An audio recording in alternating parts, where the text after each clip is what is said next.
que notre religion est belle, qu'elle est extraordinaire. C'est ça qui va vous donner la force, c'est ça qui va vous donner la grâce. Et donc Satan n'a qu'une chose, c'est qu'il n'y ait plus de grâce. Ils se disent évêques, ils vous font croire qu'ils sont évêques, c'est ontologique, ils ne sont pas évêques. Ce qui fait que leurs ordinations sont nulles, leurs consécrations sont nulles, etc., etc. Ils ont détruit, c'était le plan de Satan, donc détruire l'Église catholique de l'intérieur. Quels sont les gens qui aujourd'hui connaissent leur religion? Quels sont les gens qui vont être capables de juger de la vérité? Et la vérité a un critère premier, elle est créée par Dieu, elle ne change jamais. Je vais parler parce que ça fait des mois que je n'ai pas parlé, où je suis intervenu donc sur quelques sites sur lesquels j'intervenais, parce que j'étais très malade et je suis encore malade avec mon diabète et avec des opérations que j'ai eues la semaine dernière. Et alors vous serez un petit peu indulgent, bon, je suis un peu fatigué, etc. Bien, voilà. Bien. Et je vais donc non pas attaquer Jeanne d'Arc et le règne du Sacré-Cœur, j'en parlerai à la fin, là, rappelant quand même, vous pouvez le trouver sur internet, j'ai fait venir donc l'anneau de Jeanne d'Arc par Philippe de Villiers. Je connaissais cette affaire depuis 2 mois avant que ça soit mis en vente, et avec mon épouse, parce qu'on a écrit un livre sur Jeanne d'Arc, je ne sais pas s'il est par là, qui a complètement transformé donc la vision qu'on avait de Jeanne d'Arc. Ce livre-là, il y en a un exemplaire ici. Bon, la vraie mission de Sainte Jeanne d'Arc, Jésus-Christ, roi de France. Et je mets donc en 4e de couverture que Jeanne d'Arc a été quelques minutes reine de France. Elle a demandé le royaume à Charles. Charles lui a donné, à l'étonnement de tout le monde. Elle a dit, regardez le plus pauvre chevalier de France, il n'est plus rien. Donc, elle devient reine de France, elle donne le royaume à Jésus-Christ. Et au nom de Jésus-Christ, elle rend le royaume à Charles. Bon, ce sont des leçons très importantes, j'explique tout ça, plein de documents, etc. Avec mon épouse, on a travaillé plus de 25 ans à recherche, donc le document en question. On a travaillé sur le procès de Jeanne d'Arc aux archives secrètes au Vatican. Mon épouse était chartiste et en même temps conservateur des antiquités de Gédard des Bouches-du-Rhône. Et donc, elle représentait l'État auprès du cardinal et des 2 cardinaux, d'ailleurs, d'Aix et de Marseille. Et donc, on a pu avoir donc, des entrées tout à fait particulières pour faire ces travaux-là. Bien. On a travaillé un petit peu dans toute l'Europe, on est monté jusqu'au nord donc de l'Écosse pour essayer, parce qu'on avait une piste écossaise, ce qui m'a permis d'ailleurs de rencontrer des personnes éminentes en Écosse et d'apprendre des choses. Vous savez, qu'est-ce qu'il y a comme secret? Partout. Vous avez eu Pierre, nous a raconté des tas de choses, mais il y en aurait tellement à raconter. Alors, ça a complètement changé la vision de Jeanne d'Arc. Et depuis, tout le monde parle de la triple donation, bon, sans savoir, etc., exactement ce qu'il en est, mais il y a eu donc un engagement terrible entre Dieu et la France. Voilà. Jésus-Christ est devenu roi de France. Il n'a pas demandé d'être roi des Belges, il n'a pas demandé d'être roi de Suisse, il est roi de l'univers, mais il a demandé d'être roi de France. Jeanne n'a pas fait cette mission pour rien. Elle est venue envoyer donc par ses voix ce ne sont pas des voix, c'est des éducateurs. C'est ça qu'il faut comprendre. Les 3 personnes avec qui elle apparaît. Alors je maintiens, bon c'est une affaire qui n'est pas complètement partagée, que c'est donc Sainte Marguerite d'Écosse, Sainte Catherine d'Alexandrie et Saint Michel. Saint Michel, pas de problème. Sainte Catherine d'Écosse, pas de problème. Sainte Marguerite d'Alexandrie, c'est ce qu'on dit d'habitude. Et je dis que c'est Sainte Marguerite d'Écosse. Pourquoi? Parce que dans le procès de Jeanne d'Arc, bon, vous avez lisé le livre de Trémollet de Villers, très intéressant sur le procès de Jeanne d'Arc vu par l'avocat. C'est intéressant, sauf la préface, où la personne qui a fait la préface a mis des doutes sur la virginité de Jeanne d'Arc à la fin. Alors que Jeanne d'Arc a bien dit que mon corps qui n'a jamais été touché, etc., donc au moment où elle va être consumée, brûlée, etc., et donc elle fait cette confidence extraordinaire. Bon, bien, mais le reste est très important. Et dans le procès de Jeanne d'Arc, on pose à Jeanne d'Arc la question, est-ce que Sainte Marguerite parlait en anglais? On ne le pose pas pour Sainte Catherine, etc., etc. On pose la question. Et donc ça renvoie au procès de Poitiers, le fameux procès de Poitiers que tout le monde cherche, etc. Je suis sur une piste tout à fait spéciale, etc., que je n'ai pas encore épuisée, j'ai passé ma vie à travailler, à chercher partout, etc., etc. Bon bref, les livres, etc., ce qu'il fallait éditer et tout. Bien. Et donc, pourquoi pose-t-on cette question? Alors tout le monde dit, c'est Sainte Marguerite d'Antioche. Mais ça fait double emploi avec Sainte Catherine d'Alexandrie. Tandis que Sainte Marguerite d'Écosse, elle explique à Jeanne ce qu'est une cour royale. Il faut connaître toute la vie de Sainte Marguerite. Et donc, il explique comment il faut réagir dans cette cour royale, les ambitieux, les menteurs, les arrivistes, etc., comment réagir. Et Jeanne parlait très peu. J'ai écrit un livre sur toutes les paroles de Jeanne d'Arc. Hein. Bon, on ne l'a pas encore mis en vente très sérieusement, quoi, hein. Mais donc on a toutes les paroles de Jeanne d'Arc, etc. Pour voir qu'elle parlait très peu. Elle parlait bien sûr à bon escient, hein. Elle parlait quand il fallait dire. Bon, en particulier au moment où j'aurais tellement de choses à raconter, j'ai pas encore commencé la conférence et je commence à mal barrer parce que je fais des parenthèses. Bon. Alors, il est clair que depuis l'incendie de Notre-Dame, nous vivons des événements apocalyptiques. Quand Notre-Dame a brûlé, j'ai dit c'est fini. C'est le signal. Que la Sainte Vierge n'ait pas protégé Notre-Dame, que les Saints Anges n'aient pas protégé Notre-Dame, qui a été protégée toute sa vie, c'était un signal terrible. Bon, ça a été sauvé au dernier moment, du moins la partie façade a été sauvée par la prière des laïcs, là, etc. Toute la partie donc, où il y avait tous les trésors a été protégée, il n'y a jamais eu d'inquiétude là-dessus, et donc, etc. Ce qui a permis quand même à la mairie de Paris de récupérer tous les éléments du trésor. Bon, bref, pour moi, est très inquiétant. Bon, bref. Mais donc, quand Notre-Dame de Paris a brûlé, j'ai dit, attention, ça c'est un signe, etc. Un an après, il vous balance le coronavirus. Donc, on est dans des périodes apocalyptiques. Alors, j'ai sorti justement à ce moment-là, lisant Don Guéranger, je suis un passionné de Don Guéranger. Je lis tous les jours, l'année liturgique de Don Guéranger, donc ça dure entre 10 minutes, une demi-heure, depuis des dizaines d'années.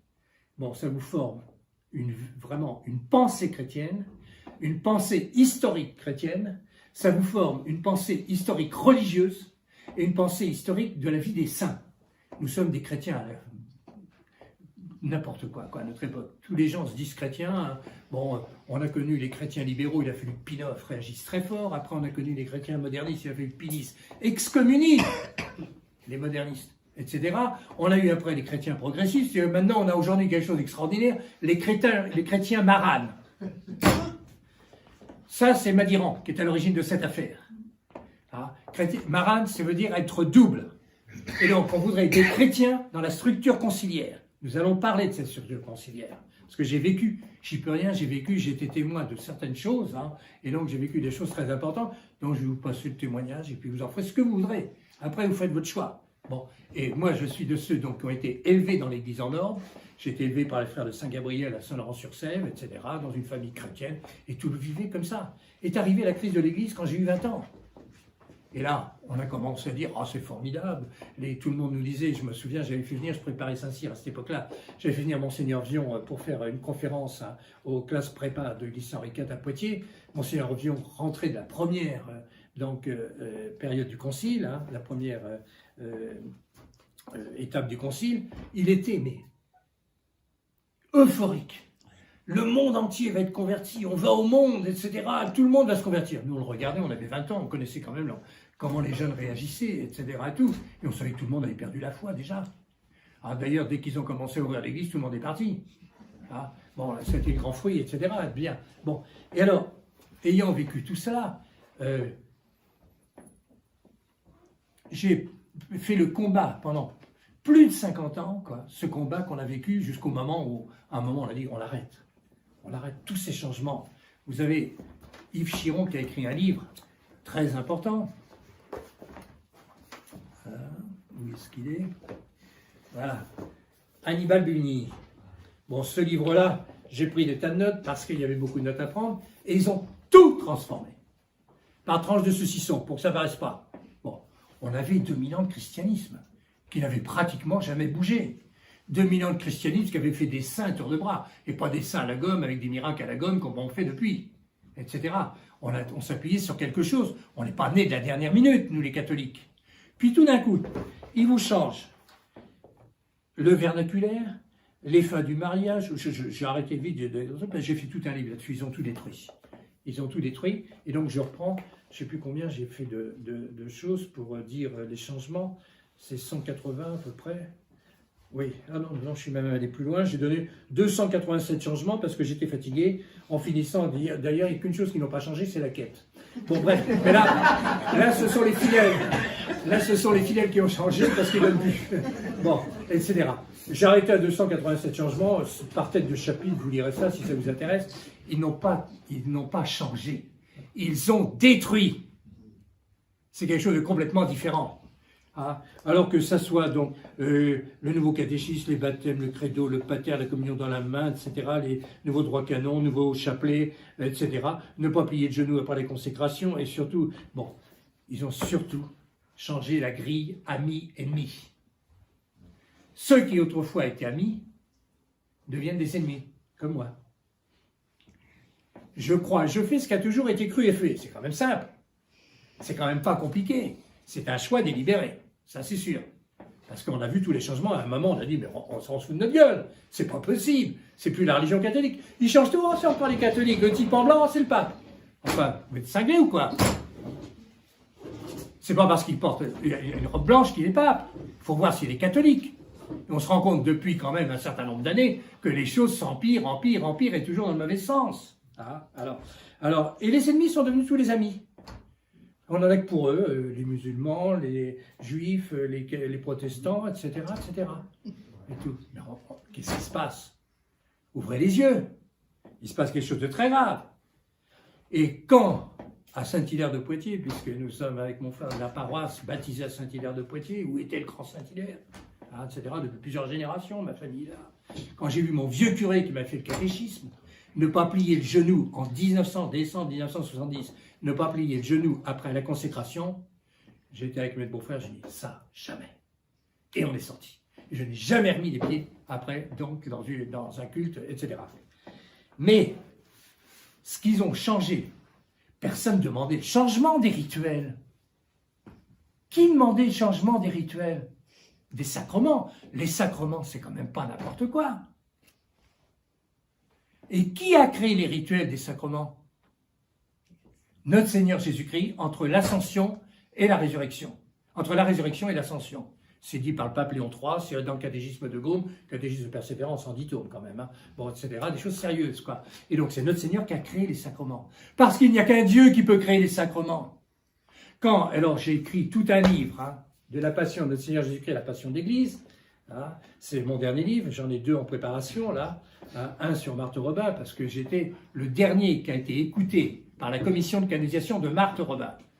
J'y peux rien, j'ai été écouté par la canonisation de Marthe Robin, pour des raisons que j'explique dans le livre, historiques, comment les choses sont passées, comment je suis arrivé là.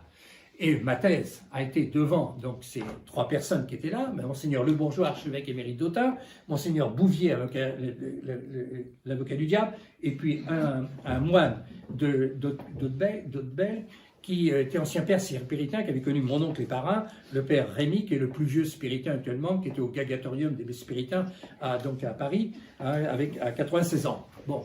Et alors, ma thèse était de dire, j'avais rencontré Marthe Robin pendant une demi-heure, je raconterai tout ça, pourquoi, comment ça s'est passé, ça vous intéresse? Oui. Ouais, Ah oui, bon. ah oui. Non mais c'est des petits détails, hein, etc. Vécu, j'y peux rien. Et ma thèse était de dire que Marthe Robin ne pouvait pas être de Dieu, c'était ça en 1976. Hein, ne pouvait pas être de Dieu à cause des fruits, l'œcuménisme et le charismatisme. C'est impensable, à cause de la nouvelle messe. Et je vais ressortir, j'avais hier soir Michel Reboul au téléphone, je lui ai dit, est-ce que je peux parler de votre témoignage? Il m'a dit, oui, parlez-en sans aucun problème, hein, parce qu'on est amis depuis des années avec Michel, etc. Et Michel Reboul, à ma demande, a été contacté par la commission de canalisation. Et donc, la commission de canalisation ne l'a pas écouté, il lui a demandé de renvoyer son rapport. Et dans son rapport, elle explique que Marthe Robin est à l'origine de toutes les évolutions de Vatican II, Guiton servant d'intermédiaire entre Paul VI et Marthe Robin. Et Michel Reboul a été la secrétaire de Jean Guiton pendant des années. Elle aurait des tas de choses intéressantes qu'elle m'a racontées. J'espère qu'elle écrira ses mémoires avant de mourir, mais des choses extraordinaires sur ce qui s'est passé. Donc, Paul VI demandait par Jean Guiton l'avis de Marthe Robin sur tout ce qui s'est passé pratiquement, etc., etc. Bon, on vient donc de sortir un livre pour démontrer que Marthe Robin est complètement du cornu. Bon, j'ai commandé le livre, je n'ai pas encore reçu, je ne l'ai pas lu, donc j'en parlerai pas. Mais je vais parler, moi, de ce que j'ai vécu. Et quand je suis passé devant cette commission, au bout d'1 heure et demie, je ne savais pas que Monseigneur Le Bourgeois, qui était en face de moi, qui a eu un enterrement maçonnique, Monseigneur Le Bourgeois, archevêque émérite d'Autun, hein, c'est sur Internet, hein, ne cherchez pas. Hein. Bon, Monseigneur Le Bourgeois, dans une colère terrible, au bout d'1 heure et demie, m'arrêtant tout, c'est insupportable ce que j'entends, c'était lui le grand spécialiste de l'œcuménisme. Je ne savais pas. Et je disais, bon, c'est à cause des fruits, etc. On arrête tous. Absolument impossible. Je dis, Monseigneur, vous voulez qu'on arrête? On arrête. Ah, vous savez, ce que je dis, c'est la vérité. Ça reviendra dans 20 ans, dans 50 ans, mais ça reviendra, etc. Et donc, Monseigneur Bouvier, à ce moment-là, s'adresse à Monseigneur Le Bourgeois, dit, excellente éminence, on était à la 27e ou 28e question au témoin, parce que c'est 80 questions qu'il vous faut poser pour voir la qualité du témoignage et la qualité du témoin. C'est absolument remarquable. L'Église a une connaissance de l'homme et des âmes extraordinaire. Et donc là, ça fonctionnait encore, tout ça. Maintenant, c'est n'importe quoi. Ils ont fait des canonisations à tour de bras pour faire plier les gens au nouveau rituel. Parce qu'à chaque fois qu'une communauté religieuse avait une personne du 19e, qui était une sainte d'ailleurs, bien souvent, fondatrice, ceci, cela, on les obligeait à passer au nouveau rite. On a fait plier tout le monde, etc., d'une façon terrible. Bon, alors, ce nouveau rite, vous voyez mon livre? Oui, là-dedans. Je donne.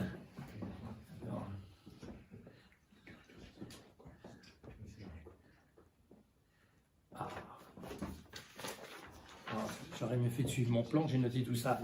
Je donne la page du vote des paroles de la consécration. Ces nouveaux rites ont été faits par une commission qui s'appelle le Concilium. Qui a travaillé là-dessus? Personne. Personne n'a travaillé sur cette commission. Or, il s'avère qu'avec mes amis, on a pu rentrer, il faut la permission d'un cardinal pour entrer dans ses archives à Trèves. Il s'avère que quand un jour j'étais chez la Franquerie, et la Franquerie me dit, oh, il faudrait qu'on... Non, c'est moi qui me dis. Il faudrait qu'on aille voir le cardinal Siri pour savoir, parce qu'on a vu des échos, Monseigneur Lefebvre racontait que donc il y a eu des problèmes importants dans les élections pontificales.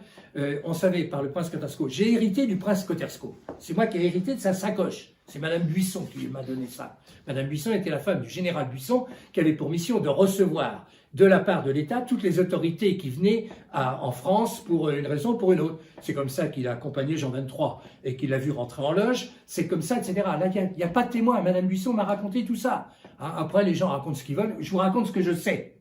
Bon, vous en faites ce que vous voulez, etc. Bien. Et alors, ça y est, j'ai déjà fait une parenthèse. Et j'en étais où déjà? Le concilium. Et alors, au concilium. Et donc, le concilium, c'est une commission. Donc, il y a 8 cartons d'archives.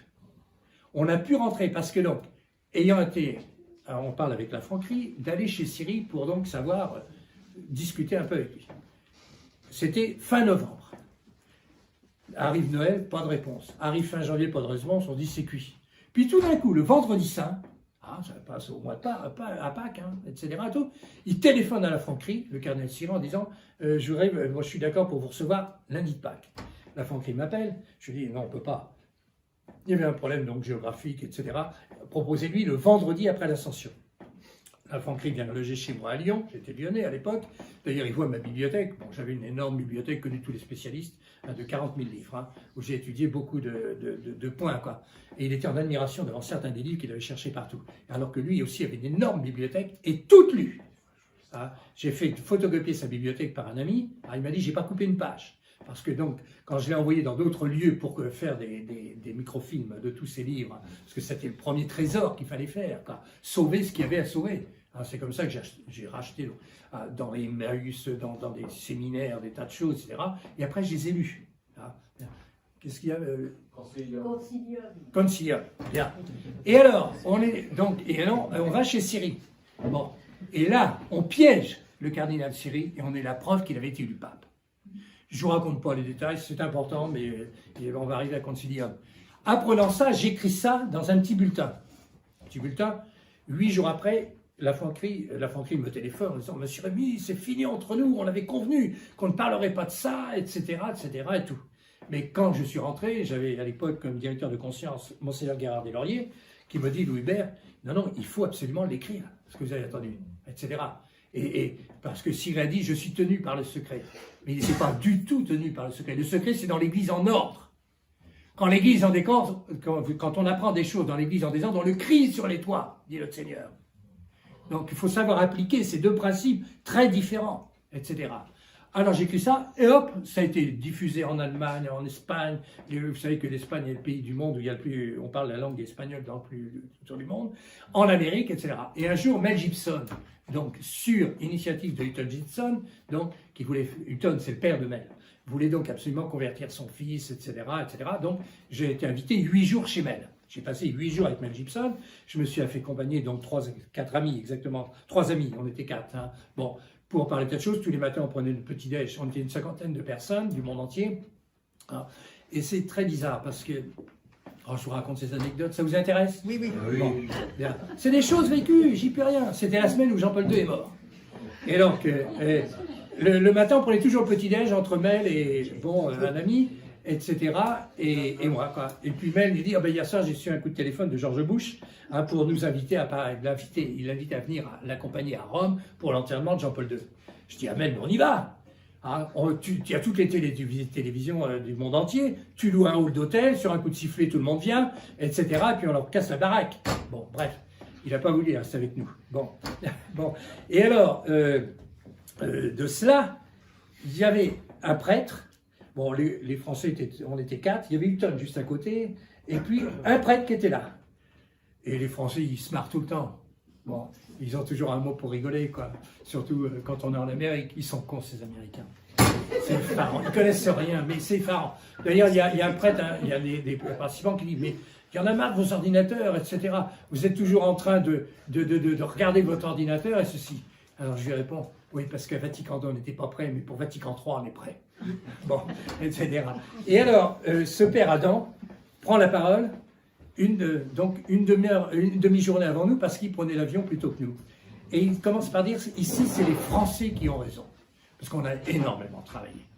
Mon équipe, hein, parce que je peux dire mon équipe, puisque c'est moi qui l'ai formé, on a énormément travaillé. J'entends des bêtises à tour de bras. Hein. On a tout vérifié, on a contrôlé, on passe notre temps à méditer, à prier, etc., etc. Et on sait de quoi on parle. Hein. Il fallait que je vous raconte l'histoire quand ils ont sorti le nouveau serment antimoderniste. Ils ont sorti ça quand j'ai écrit le fameux cardinal Siri a été élu pape. Eh bien, ils ont sorti à Rome, dans les 3 mois qu'on suivit, le nouveau serment antimoderniste, où il y avait, deuxièmement, s'il y a un doute sur les élections pontificales, mais que tout le monde l'ait accepté, cette personne est bien pape. C'est dans le... Personne ne raconte le serment antimoderniste. Et 3 mois après notre histoire, c'est des choses vécues, etc. Bien. Et alors donc, le père Adam, alors il a raconté des tas de choses, il a bien synthétisé un petit peu notre pensée, quoi, parce qu'on avait la réponse à tout. C'était très étonnant. Bien sûr, le frère Élie, le juif de service, un matin au petit-déj, m'attaque en disant « Vous êtes un antisémite ». Je lui dis « Moi, antisémite, j'adore un juif crucifié. Je vénère sa mère juive. Je suis dans une église dont les 12 piliers sont juifs et je serai antisémite. Frère Élie, vous avez l'art d'inverser les questions. La seule question, Jésus-Christ est-il le Messie? Frère Élie, répondez-moi. » Et 3 fois, tous les 50 étaient là, écoutez, 3 fois je lui dis « Répondez-moi, frère Élie, Jésus-Christ est-il le Messie ?» Il me dit « Oui. » Je dis « L'incident est clos. » Parce qu'ils sont là, l'inversion, l'habitude, etc. quoi. Alors, le père Adam, donc, on apprend que donc, les archives du concilium étaient là-bas. J'appelle mes copains, j'appelle le père Adam, je dis « Vous pouvez nous recevoir ?» Il dit « Pas de problème. » On a mangé ensemble, j'y étais pas moi, parce que c'était trop loin de Trèves, c'était à Trèves, donc ils ont mangé le soir ensemble, ils sont arrivés, ils n'ont même pas laissé les cartes d'identité, les papiers de photos, et on a sorti ça. 6 volumes. Voilà. Sur le problème des rituels. Et donc, tant que vous n'avez pas étudié ça, n'en parlez pas. Vous ne savez pas ce que c'est. C'est un travail colossal. On a donc tout mis sur le site Rore Sanctifica. On a tout mis sur le site, etc. Alors là, j'ai été attaqué à mort, vous comprenez. C'est moi qui paraissais en premier. C'était un engagement que j'avais pris devant le bon Dieu. J'ai toujours attaqué en premier. Bien. Bon. Et donc, on a attaqué. Et donc, ils ont fait des nouveaux rituels. Mais pourquoi faire des nouveaux rituels?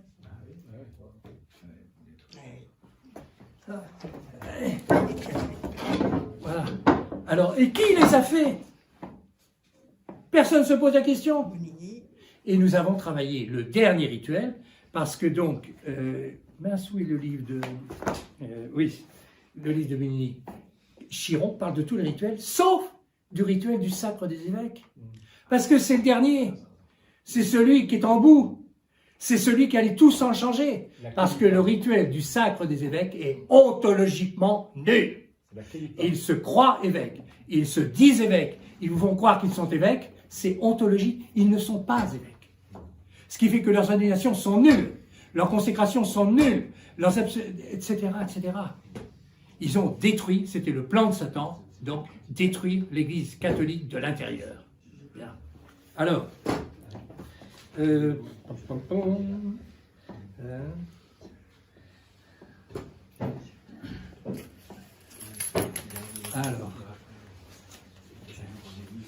ah oui, voilà la phrase exacte de la déposition de Michel Reboul, que j'ai eu hier soir au téléphone. Voilà la phrase. C'est Jean Guiton qui servait d'intermédiaire entre Paul VI et Marthe Robin pour imposer une nouvelle messe œcuménique. Marthe Robin disait à Paul VI, par l'intermédiaire de Guiton, ce qu'il devait faire. Terrible, ça va sortir.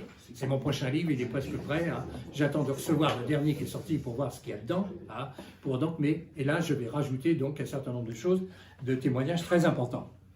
Bien. Alors.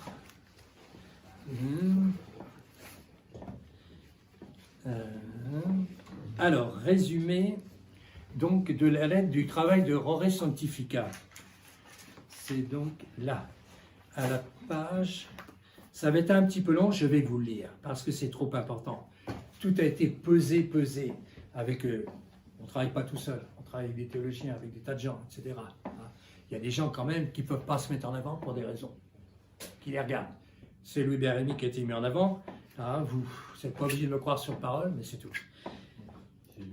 Quelques considérations générales sur les sacrements institués par notre Seigneur Jésus-Christ selon les enseignements constants du magistère catholique. Le magistère de la Sainte Église catholique enseigne constamment à propos des sacrements. Premièrement, les sacrements ont été institués en personne par notre Seigneur Jésus-Christ, vrai Dieu et vrai homme. Le Verbe de Dieu incarné, vivant et ressuscité. C'est pourquoi les sacrements lui appartiennent en propre et personnellement de manière intangible. On ne vous a jamais dit ça. Ils n'appartiennent pas à la Sainte Église catholique, qui est seulement chargée d'en conserver le dépôt intangible et de juger souverainement de l'opportunité de leur administration aux fidèles, cas historique de l'interdit jeté sur un diocèse ou une nation chrétienne par exemple. C'est pourquoi la Sainte Église ne peut en rien suppléer à l'invalidité factuelle de l'administration d'un sacrement. Et on connaît l'histoire, par exemple, d'un évêque qui avait donc baptisé, ordonné, sacré, etc. Et tout d'un coup, on n'a jamais retrouvé son certificat de baptême. Eh bien, ça s'est passé au Brésil. L'Église a fait refaire tous les sacrements. Parce que ces sacrements, il n'y avait pas le certificat de baptême. Et aujourd'hui, vous savez que les baptêmes sont, les 3/4 sont complètement invalides. Moi, j'ai ici plusieurs filleuls, etc., qui j'ai refait faire. Bon, on conseille de refaire le baptême, parce que quelle est l'intention de l'Église dans le nouveau rituel du baptême? Pourquoi changer le rituel du baptême? Le rituel ancien ne pose pas de problème. Pourquoi changer le rituel de la confirmation? Le rituel ancien ne pose pas de problème. Et pourquoi changer, donc en supprimant les exorcismes dans le nouveau rituel du baptême, ou en baptisant chez les cheveux, alors qu'on doit baptiser sur le front, avec le signe de la croix et l'eau sur le front, etc. Et donc il y a un tel doute. Quelle est l'intention de ceux qui ont fait le nouveau rituel? Est-ce l'intention de l'Église de toujours? Les anglicans, donc les rituels anglicans ont été étudiés par les évêques anglais dans les années 30-40. On a mis sur Internet leur rapport. Ils considèrent que le baptême anglican est nul. Parce que l'intention de ceux donc de l'Église anglicane n'est pas l'intention de l'Église catholique. Et tout ça, c'est expliqué par Léon XIII, c'est expliqué donc par les évêques anglais, etc. Et automatiquement, un anglican qui devenait catholique se refaisait baptiser. Sans ça, il n'est pas catholique en rien. Alors, vous voyez qu'on est complètement en dehors des réalités. Voilà les réalités. Et voilà le combat suprême de Satan. On a écouté avec Pierre, là, tout à l'heure, donc le mondialisme. Mais le mondialisme, c'est lié à deux camps. Il y a d'un côté le camp de la Vierge Marie, dont notre Seigneur, et de l'autre côté le camp de Satan. Et tous ceux qui ne sont pas dans le camp de la Vierge Marie, c'est la Vierge Marie qui est la chef du camp, au soir, donc du paradis terrestre. Et donc son fils, et le fils obéit à Marie. Quand l'ange vient, Dieu s'incarne quand elle a dit, je suis, d'abord la phrase est merveilleuse, elle ne dit pas, veux-tu être la mère, je suis la servante du Seigneur, c'est de tous côtés, quand on médite tout ça. Et Dieu s'incarne. Si la Vierge ne le dit pas, si elle refuse, Dieu ne s'incarne pas. On a étudié, bien sûr, en théologie, l'incarnation en toute hypothèse, si la Vierge Marie, etc. Quoi. Bon. Et la Vierge Marie commande à Jésus pour ce début donc, de sa vie active de chrétien. Et ils sont donc aux noces de Cana. Jésus s'est fait accompagner donc, de quelques gens de... Donc, il y a André, son frère d'abord, Pierre, André, son frère, ils sont quatre apôtres, et il manque de vin, parce que c'est un travail qu'on avait fait avec mon épouse sur le problème du vin et de Cana. Malheureusement, mon épouse était perfectionniste, elle était chartiste, alors des perfectionnistes, il fallait que ça soit impeccable. Moi, j'ai toujours, quelquefois, j'ai fait des rééditions, j'ai rajouté, quoi, etc., etc. Bon, en réalité, son travail n'est pas sorti, c'est malheureux, parce que ce travail est extraordinaire. On a retrouvé, chez les pères de l'Église, le nom des enfants du noce de Cana, le nom des parents. Et donc la mère des mariés, d'un marié, je ne sais plus lequel, était amie de la Vierge Marie au temple, quand la Vierge Marie était au temple. Et donc elle avait invité Jésus, parce qu'elle ne savait pas que c'était le Fils de Dieu, en disant que peut-être me ferait penser, il a un âge de se marier. Il avait été invité aux noces. Et il manque de vin. Et alors la Vierge Marie se tourne vers Jésus, il manque de vin. Et Jésus, alors c'est là où il y a une interprétation très mauvaise, heureusement j'ai trouvé la bonne interprétation dans l'abbé Lamanne. Jésus dit, mais ma sainte mère, femme, qui est un terme respectueux par excellence, qu'y a-t-il entre vous et moi? Ça veut dire qu'il n'y a rien, j'ai la même vue comme vous, j'ai pensé comme vous, qui manquait de vin, etc. Nous avons le même cœur, nous avons, etc., etc. Mais mon heure n'est pas arrivée. Et alors, la Vierge Marie donne l'ordre. Faites tout ce qu'il vous dira. Et Dieu commence sa vie publique. Voilà. Notre chef de camp, c'est la Vierge Marie. Mais dans le problème de la Vierge Marie, il y a un problème très grave. C'est qu'il y a 7 fausses dévotions, enseignées par Saint Louis Marguignon de Montfort. Et il y a énormément de catholiques qui sont dans les fausses dévotions. Si vous voulez connaître la vraie dévotion, lisez le traité de la vraie dévotion de Saint Louis Marguignon de Montfort. Dès ce soir, vous cherchez sur Internet et vous le lisez. Avant de parler de ce que vous ne savez pas, etc. Alors, la Sainte Église ne peut en rien suppléer à l'invalidité factuelle de l'administration des sacrements. Comme pour tout ce qui relève de l'ontologie, c'est donc du caractère des choses, il n'est nullement au pouvoir de la Sainte Église qu'un sacrement invalide de fait devienne valide ou inversement. L'Église n'a aucun pouvoir sur les sacrements.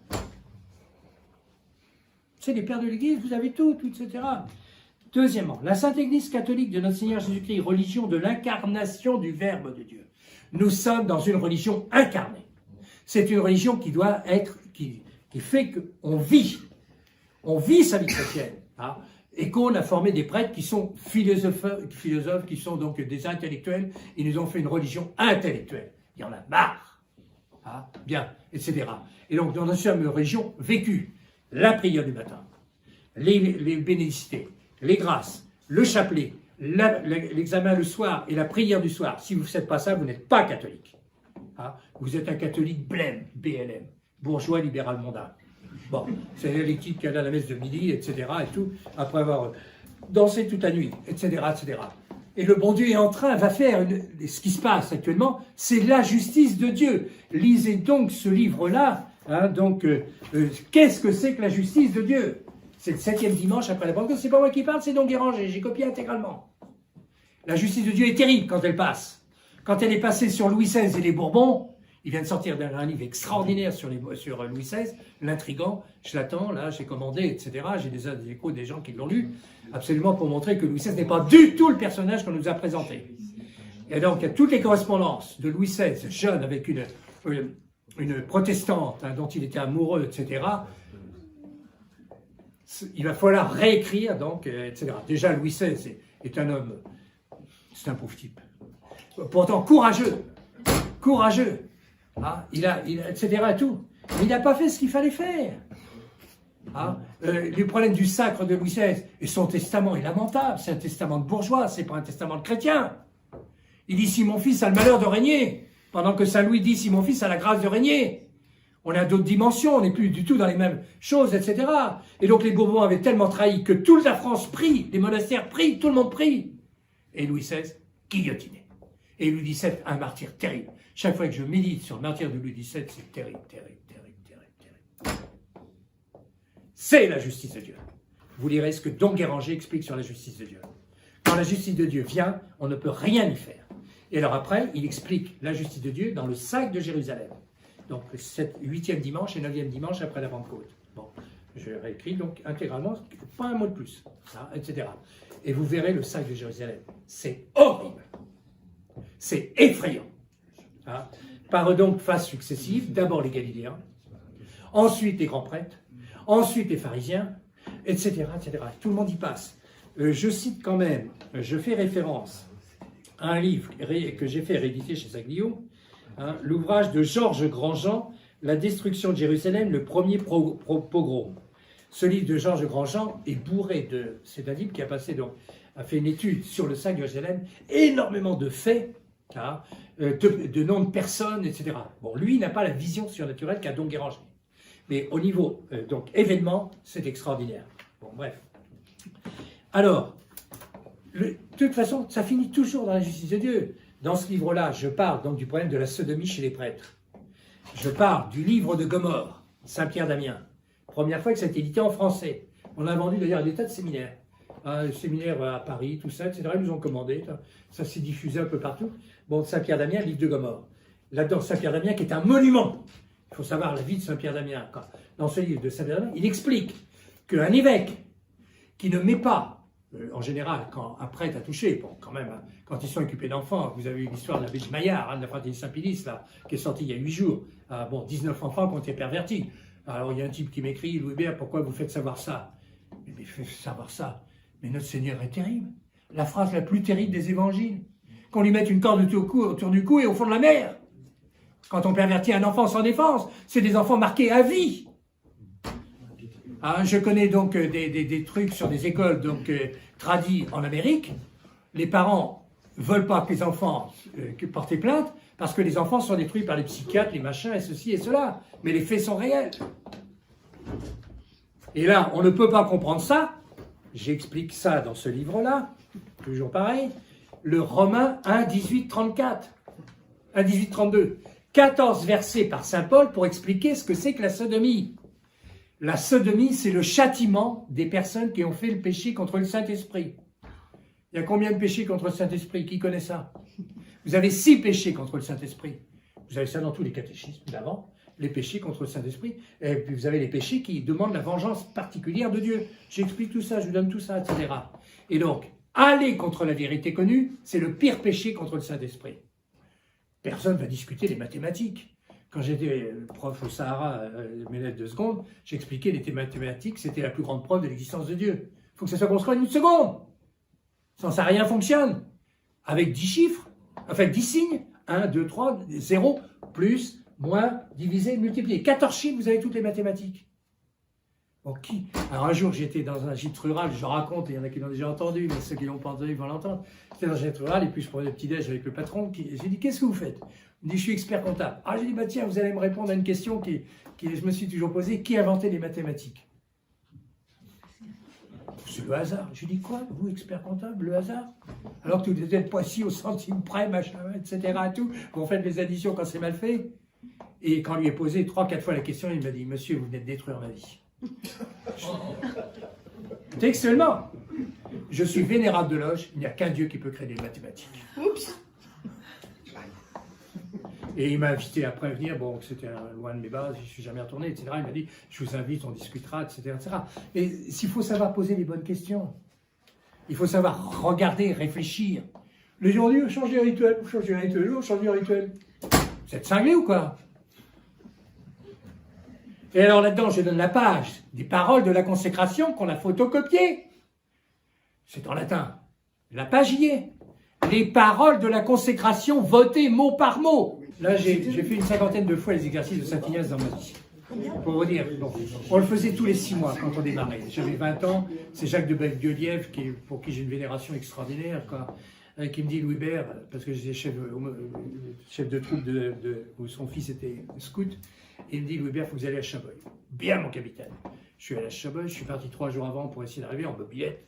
Non, c'était un lambretin, etc. Et je suis arrivé à la sonnette clocher. Il m'a dit, tenez jusqu'au bout, quand on fera tout pour que vous ne riez pas, etc. Je suis arrivé à la sonnette clocher. et j'ai fait l'exercice pour la première fois avec le Père Bariel, qui est devenu directeur spirituel des causes.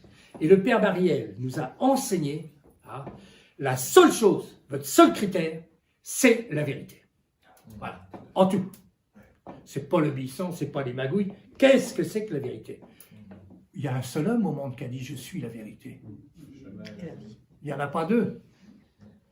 Vous n'avez jamais vu personne d'autre dire « je suis la vérité ». Ou on l'enferme à Charenton, comme dit Monseigneur Gaume dans ce livre merveilleux qui est Credo, je ne sais pas si j'ai là, où c'est un Dieu, etc. Mais quand il dit « je suis la voie, la vérité, la vie », et la vie, ça c'est le passage de Matthieu. Mais dans le passage de Saint Luc, si je ne me trompe pas, il rajoute « et peu la trouve ». Je suis la voie, la vérité, la vie, et peu la trouve. Parole de Dieu. Quels sont les gens qui aujourd'hui connaissent leur religion? Quels sont les gens qui vont être capables de juger la vérité? Et la vérité a un critère premier, elle est créée par Dieu, elle ne change jamais. Les mathématiques ont été créées par un jour, c'est les mêmes en Russie, en Japon, en Amérique du Sud, partout les mêmes, ça ne change jamais. Toutes les sciences, c'est pareil. Les scientifiques ne créent pas, ils découvrent du créé. Un jour, on découvre le chiffre 0. On ne crée pas le chiffre de 0. On découvre quelque chose qui était créé par Dieu. Le chiffre pi, le nombre d'or. On découvre ça. Mais c'était créé par Dieu. Ce n'est pas le type qui a découvert qu'il l'a créé, etc. Et j'avais écrit à Maurice Allais, parce que ma maman s'appelle Allais. Et donc, j'étais en relation par lui avec un ami très commun. Puis alors, Maurice Allais a découvert des choses très importantes. C'est un homme extraordinaire, Maurice Allais. Bon, lui, il pensait que la Terre était fixe. Donc il était surtout astronome, il a été prix Nobel, je ne sais plus quoi, etc. Mais il était de ceux qui pensaient que la Terre était fixe et que le Soleil tournait autour, etc. Bon. On continue, je voudrais absolument vous lire ce texte, parce que c'est trop important. Il a été très très critiqué, on a mis 6 mois pour le mettre au point, il a été très élaboré, chaque mot a été posé, etc. La Sainte catholique de notre Seigneur Jésus-Christ, religion de l'incarnation du Verbe de Dieu, se distingue ainsi radicalement des 2 autres religions dites aujourd'hui du livre par l'instauration d'un sacerdoce sacrificiel d'une nature ontologiquement transcendante. Potestas ordinis, le pouvoir donc de l'ordre, et caractère sacerdotal ontologique lié à la personne de Jésus-Christ, Verbe de Dieu incarné.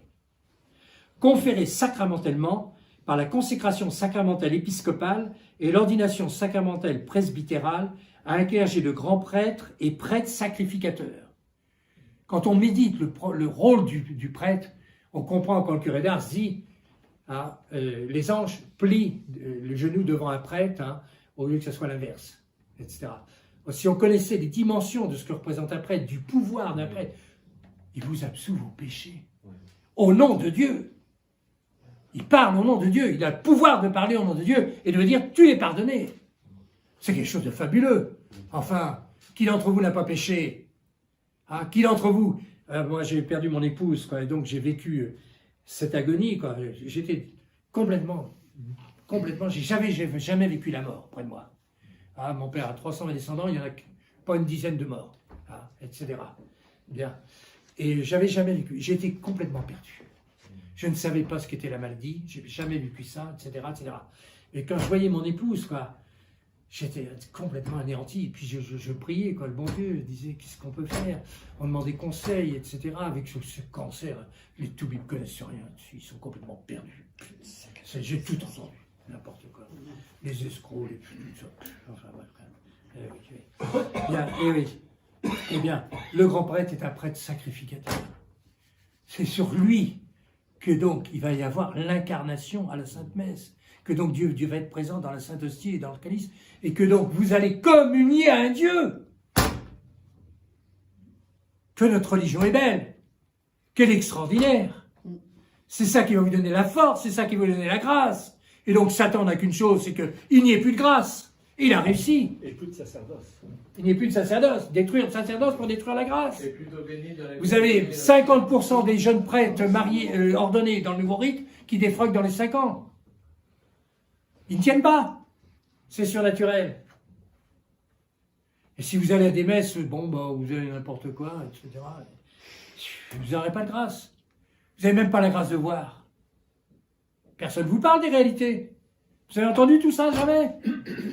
Le magistère de la Sainte Église qualifie les sacrements de voie ordinaire des grâces du salut pour les hommes, obtenues sur la croix par la rédemption du Verbe incarné. Et de fait, cette voie ordinaire des grâces du salut prodiguée par le Verbe incarné, que sont les sacrements, manifeste clairement cette incarnation par les conditions de matière et de forme, orale si c'est-à-dire audible, qui conditionnent leur validité factuelle selon l'enseignement constant du magistère catholique. Plus personne dans les curés ne savaient même plus tout ça. On a changé, ah bah oui, il faut obéir, il faut obéir. Ah, moi j'ai vécu ça. Tiens, je raconte un petit peu mon combat dans une petite brochure que j'ai consacrée. L'homme le plus extraordinaire que j'ai rencontré dans ma vie, j'en ai rencontré des hommes éminents, mais l'homme le plus extraordinaire que j'ai rencontré, c'est Jean Vaquier. Bon, Jean Vaquier, j'ai réédité 22 cahiers. Ah oui. Ouais, parce qu'on travaille quand même. Hein. 22 cahiers, donc, sur tous les écrits de Jean Vaquier. Bien, 22 cahiers sur toutes les étudiés. Jean Vaquier a tout étudié. Le problème de la révolution liturgique, le problème de la démonologie, d'ailleurs c'est le premier cahier, un abrégé de démonologie qui est un monument, hein, bon, un monument extraordinaire encore, hein, pour comprendre comment le démon fonctionne. Ah, oui.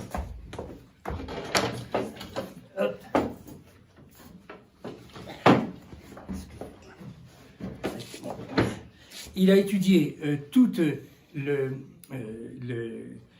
vocation et mission de la France, hein, tout ce qui est vrai et fausse mystique. Il y a des choses absolument remarquables dans tout ça. Bon, c'est un homme éminent, quoi. Et j'ai réédité, donc j'ai tiré à part ce que j'ai vécu, moi, avec Jean Vaquier. C'est pas pour raconter ma vie, comme diront les imbéciles. Allez, raconte sa vie. Je raconte ce que j'ai vécu pour mettre les choses en correspondance et pour les comprendre, hein, etc. Louis Bérémy, on s'en fout de Louis Bérémy.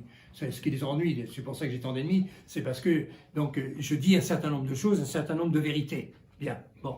Et d'ailleurs, il a fallu combattre. J'étais de la première année zéro de la tradition, j'ai combattu. J'ai créé la première chapelle Saint-Pie V à Poitiers, dans la maison de famille, à rue Carnot, etc.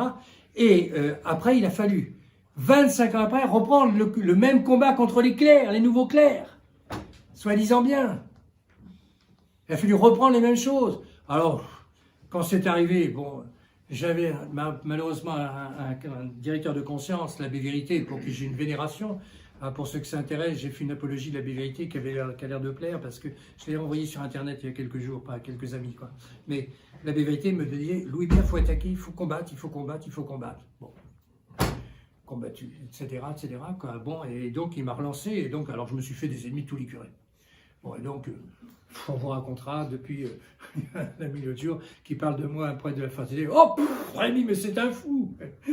On sait qui il est, etc. Oui, bon, il faut répondre, j'écris des milliers de pages. J'attends les réfutations. Ah, parce que je n'ai pas de réfutation. Je suis navré. Ou si j'écris une bêtise, etc. Ah si, il y a une réfutation qui est sortie dans le dernier numéro de Sodalicium, où là, il y a 15 pages. Mais là c'est d'une malhonnêteté comme je n'ai jamais vu, puisque j'ai répondu déjà à ces articles-là. Mais bon, alors... Ils sont contre la salette, ils sont contre... enfin, pour un certain nombre de choses, mais ça, c'est un truc que je réglerai. Parce que donc, je suis un combattant et on ne va pas me laisser mourir sans combattre.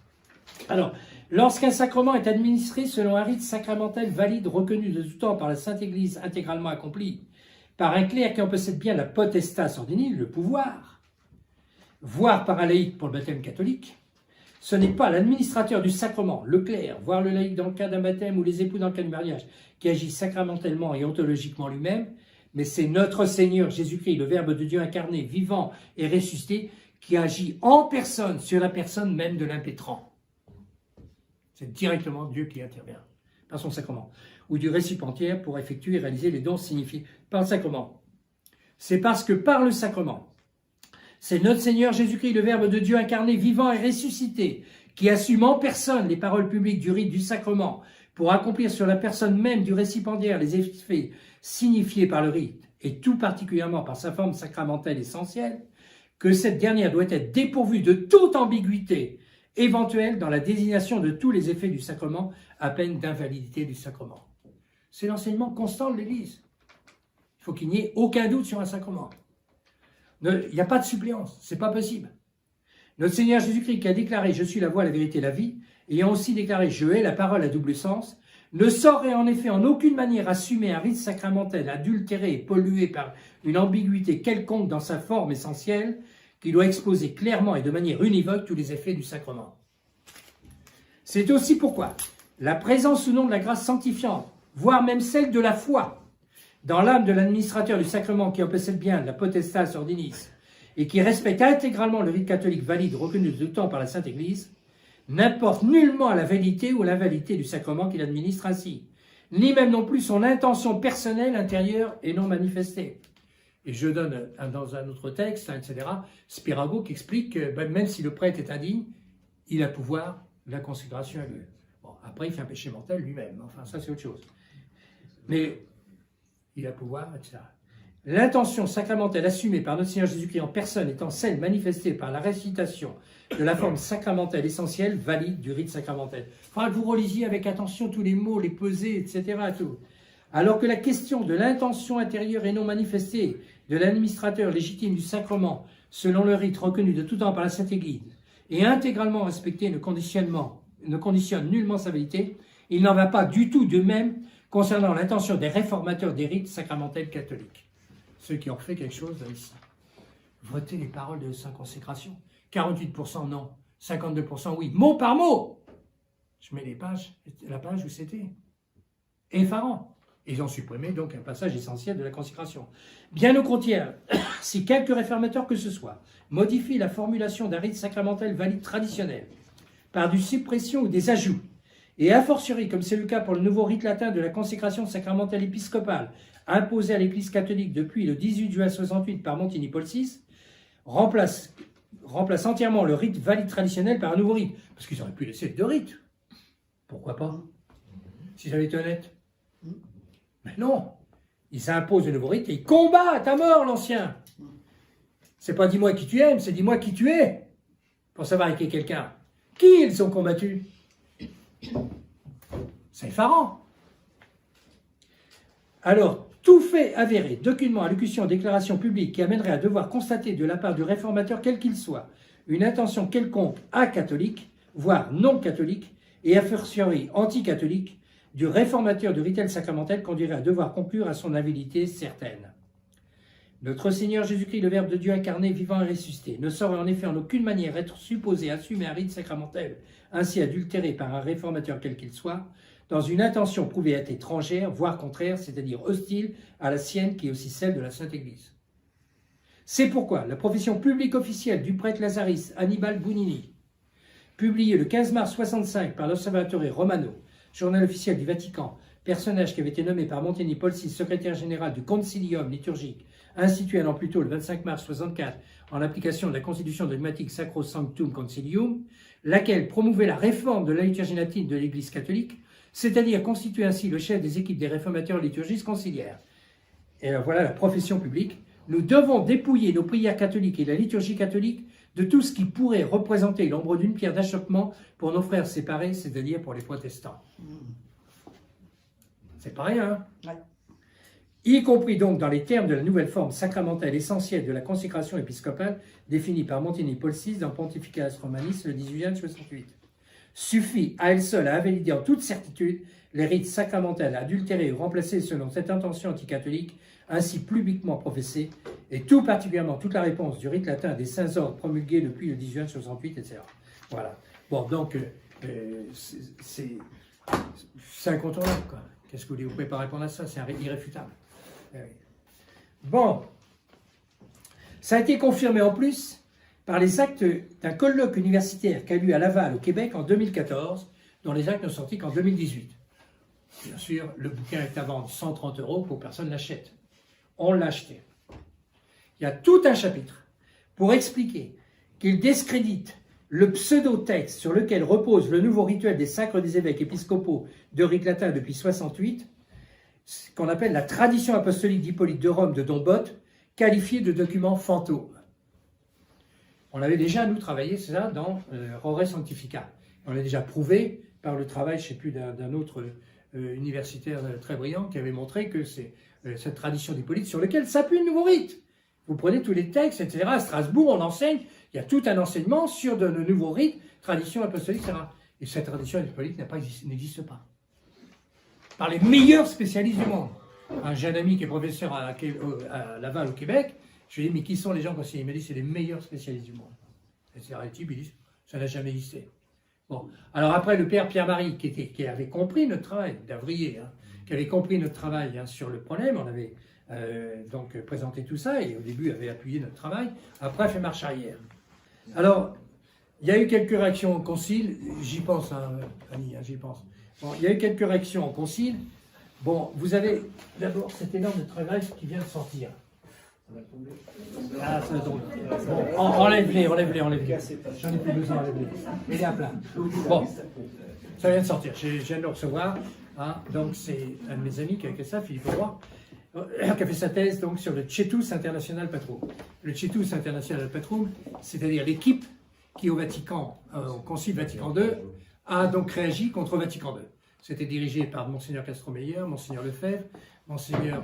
ils étaient 4. Provençaux, et puis etc.